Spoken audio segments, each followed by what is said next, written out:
Going to be taking this network wire and installing RJ45 connectors and just going through the process of the items that I find a little bit difficult and a little bit annoying. Welcome to Dim Tips, the channel that repairs, revives and restores. I've got everything ready that I will need. I've got my wire, I've got some Cat 6 here, I've got my RJ45 connectors, I've got the covers for those, I've got the tester when I'm going to need to test the wires just to make sure that everything's working. I've got my crimping tool, which I use to actually fasten the RJ45 connectors. I've got myself some pliers because it really does help, and I'll show you why it helps a little bit later on. And then I've just got my wire cutters. I'm not really going to need it for stripping because I've got a nice bit of stripping tool on the actual crimping tool. So let's get into it. So I've got some Cat 6 in front of me. Now, when deciding how far to strip it back, I normally strip it back around about 15 to 20 centimeters or around about an inch, but the best gauge is to use the RJ45 connector, take it down, and you want the wire to strip back the same distance as the connector itself. Afterwards, we'll give it a little trim because we'll want the actual connector to snap in place, and I still want to use the actual cable itself or the outside sleeve of the cable to actually compress against, and we'll have a nice tight fit. So let me start stripping it back. I use these wire strippers. It's got a nice indentation, but you don't need them. You can effectively just use a pair of wire strippers. You don't need to use these, but I find it very easy. So I'll just twist it around. It makes a slight cut into the piece just like that, and then I should just be able to twist it off. And it's actually great because it hasn't actually spliced any of the actual wires itself, and I can have a good look inside. The next step is to just unravel them. So what I normally do is just bring them down on each of the individual sets of wires, and then I need to trim down the inside core. Now, you'll only find this with Cat 6 or Cat 7, I think, is still has it in there, and 6E. You don't normally find the extra element in Cat 5. I snipped that plus the, I think it's nylon wire.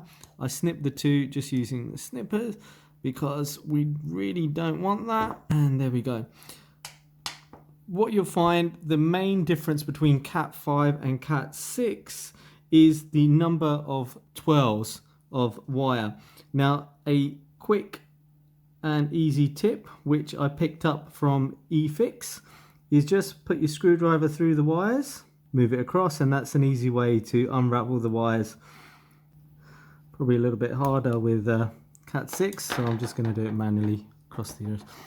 Okay. Now that I've got all of the wires out, what I want to do is now flatten them. This is where I use the pliers. The reason for this is when you're going to be putting this into the actual connector in itself, what you really want to do is you want them to be as straight as possible. So I use the pliers to just straighten them out.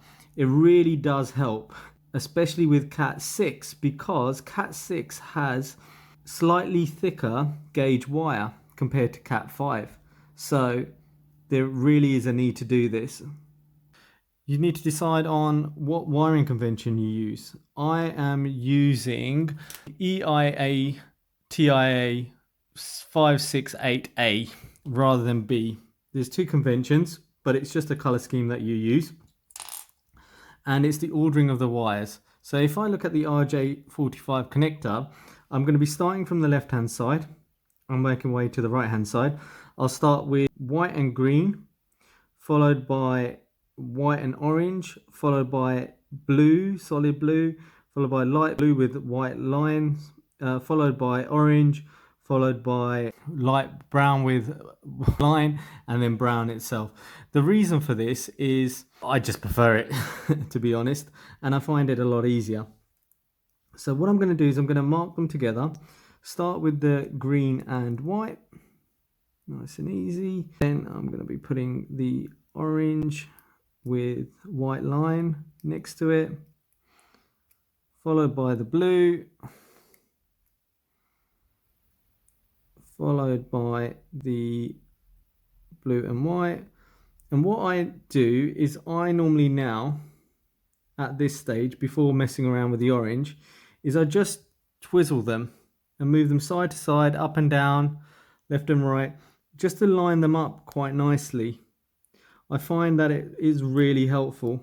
And then I just add in the orange, followed by the brown with line, followed by the brown. Just give them a little twist up and down, left and right, move them side to side. I even use the pliers again to just flatten all of the wires. Quick sanity check. Brown, brown, white, and blue. As long as the other side is exactly the same, you should be fine. But if it's not, then you've got a problem. So it's not the end of the world if you get one wrong. You've still got a chance on the second side to get it right, unless you're doing crossover cables for a direct connection, which not many people do anymore. Now the next step is to actually trim them and get them straight and aligned. Now take, I'm going to say about 5mm off, and I keep it as straight as I can when I'm actually going to be making the snip, and just one clean cut like so. Take everything off. It will just make your life a lot easier when adding the RJ45 connector. The side that has the connectors or the conductors on top, and I just follow it through, and you feed it just across the bottom, and it's going in quite nicely, and we've got a great connection.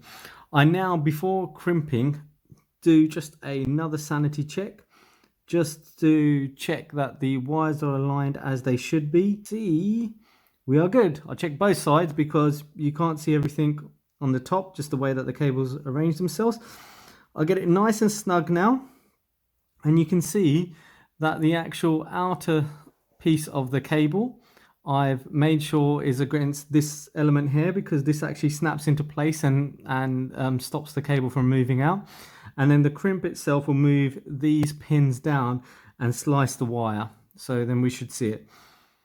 Worst case scenario, we've got the tester so we can see if I've got any cross chatter across any of the cables. Let's just get the crimping tool, and there we go. We should get them snapped into place now. You'll see that. I'll give it a couple of goes just to make sure, and we're good. Now, something that I always do, and quick little tip and trick, so I forgot to put these on. Now, it's not the end of the world. I can go on the other side of the cable and put it in place. But what you should really do is put it on before starting to strip anything, because a number of times I have forgot them. So I've got it in place, just adding it on, and now it's covered. This is what I should have done, adding it in beforehand, so then I don't forget, which is a good tip. And now I can just do this one. So I've plugged in both sides of the network cable into this tester, and all it does is just check that there's no crossover or crosstalk between any of the wires, and it looks good. Thank you so much for watching. Please feel free to check out any one of my other videos.